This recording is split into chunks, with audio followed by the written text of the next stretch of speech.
Welcome back to, I don't know, this little podcast about that's the series first reaction. I don't know, podcast first reaction, first impressions, what have you on Neon Genesis Evangelion. What is this series? Well, it's me going through a very popular adaptation of course, one of the most iconic works of all time, the beloved light novel Genesis. When I started this series, I had thought not much of the series. I thought the show. I thought it was just going to be just literally the Bible but in neon, which I wasn't all that interested in. But it looks like they're actually doing some pretty interesting stuff with this. So I just watched episode 3, the I believe it's called the Silent Cell Phone, and in it, to give you just a brief summary, basically, everyone's kind of getting adjusted after the angel fight. Shinji, our main character, an allegory for Adam, he's going to a school now. He's been going for about 2 weeks. He's been staying with the leads helping him, Misato or Misato or Miyasato, but that's I don't know. I'm sorry. And she's talking with her concerns about with her doctor go work about concerns about him because he has a cell phone but it's completely silent. He doesn't seem to have any actual friends. And it suggested that maybe he doesn't because he's afraid to get close to someone because he'll get hurt. And it goes in, and in Shinji's school, he's with the girl he'd saved initially in the first episode, Ray. She goes to his school, and he has a few classmates. One who's into video. He wants to go ahead and he's very interested in all the going ons with the angel attacks and the like. Meanwhile, his friend, kind of a bad boy, a type, his sister's gotten injured during the angel fight, and he's very angry about this and is angry at the pilot. Shinji comes in, everyone suspects him of being the pilot, and it's found out, and he eventually reveals, yeah, I'm the pilot, and all his classmates suddenly start swarming him, which is surprisingly large number of people because they're always saying, oh, well, we're reduced because of all the evacuations, yet there's still actually quite a few people. Don't question it, don't question. So everyone's like swarming him, excited about it, and then after class, the bad boy guy punches him. He's like, "It's not like I wanted to be the pilot." And they punches him again, and then Ray's like, "Shinji, you gotta go." Uh, yeah, there's an angel attack coming. So he goes to attack it. Everyone gets to the shelters, but the bad boy and the videographer, they leave them because the videographer, he wants to see it up close. Meanwhile, the bad boy's just kind of his friend and goes along with it, and Shinji is forced to face this angel monster. This one has more like whip-like thing going on, and starts attacking. And Shinji is doing very poorly against it. Gets launched into these hills where the boys were trying to film it. Nearly kills them, and then he's like, okay, climb inside, climb inside, climb inside. I get in with him. So they do that, and Shinji starts becoming more and more unhinged as he's trying to fight the monster. He's losing power to the suit because the suit can only has a few minutes of power once it's disconnected from an external cable before it shuts down completely.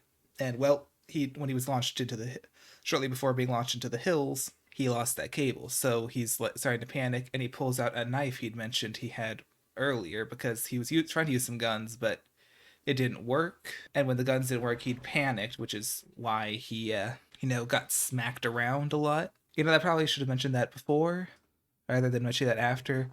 Bit of confusing recap there. But he pulls out his knife and charges at the thing as he's about to lose all power, and drives the knife as deep as he can into the sort of orb eye piece the creature has, screaming and crying all the while the boys and everyone's trying to just get him to retreat.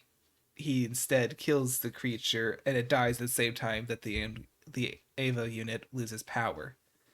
Then a couple weeks pass by, or a couple days, I'm sorry, and the bad boy notices that Shinji hasn't showed up to class since that attack, and he's bothered about it. So this videographer friend gives him Shinji's number, which he somehow has, and suggests to call him if he's really worried about it, despite his insistence that he's not. He then goes to one of the school phones and is inputting the number, but hangs up before it can start ringing, and the episode ends there. So yeah, sorry that was hopefully that was at least a relatively coherent recap.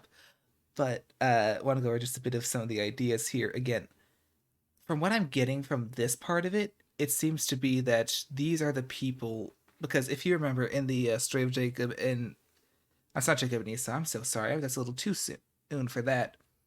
and the story of Cain and Abel, Cain was worried about being banished from his home because he was worried the peoples out in the world would kill him. But these peoples, how were they already there this soon? If he was one of the firstborn of the of the second generation ever.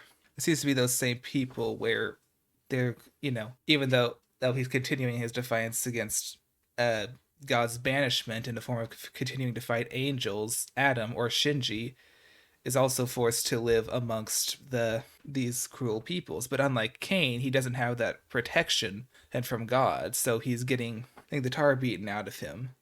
But he's proving to them, at least in some capacity, that there's almost a righteousness or a rightness to his struggle, however painful it is for him to even struggle against it. He's feeling lost. He doesn't know why he's doing this. He doesn't know, like, he got beat up because even though he fought off the monster, his classmate's sister got injured. And his father isn't there. He's not trying to impress him now. So what's he even doing this for? He's feeling this lack of a drive, and that's what part of what forces him to that break. He doesn't know what he wants anymore, much like the conflict Adam must have felt of having to leave his home of Eden, but wanting to stay. The conflict of the home that you have versus the home that you wish you had.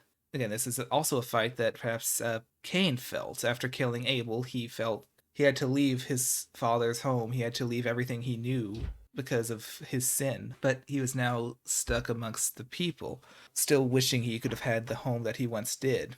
And again, that's the same idea. It seems perhaps that they're putting together, because there's so many actors in Genesis, that they're putting all these like lead characters into Shinji. Perhaps he is both Adam and Cain. I'm not sure which character Rei represents. Perhaps one of Cain and Abel's sisters. Perhaps she represents Seth. Perhaps an upcoming character I've heard about represents him instead.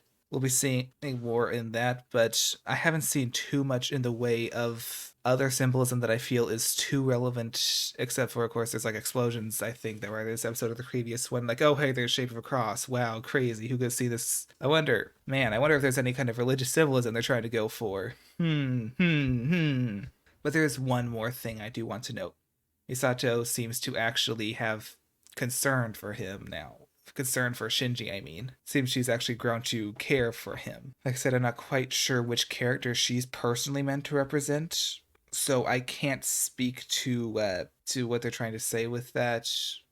Perhaps it's elements of Eve's feelings being put into her of, she banished with Adam, she's angry at Adam, but she's rediscovers her love for him in their banishment, or even in this defiance of God in this version of things. Which maybe that's what they're going for, is they're giving her like pieces of Eve instead of the wholeness of Eve. Kind of the opposite of what they're doing with Shinji. They're making, they're stretching out Eve's character, meanwhile they're compressing in a lot of the male characters. Which makes sense. There's a lot less prominent female actors in Genesis than there are male actors, so I can see why they might be going for that. Anyhow, that's a personal take on episode 3. I hope you enjoyed it.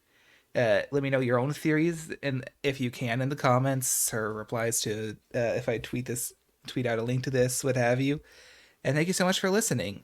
Drop a like or the equivalent on whatever media platform you're listening to this on. Give us a follow or subscription. Comment if you can, and thank you so much again for listening. This is G friggin' W wishing you a good night, good day, and good friggin' bye.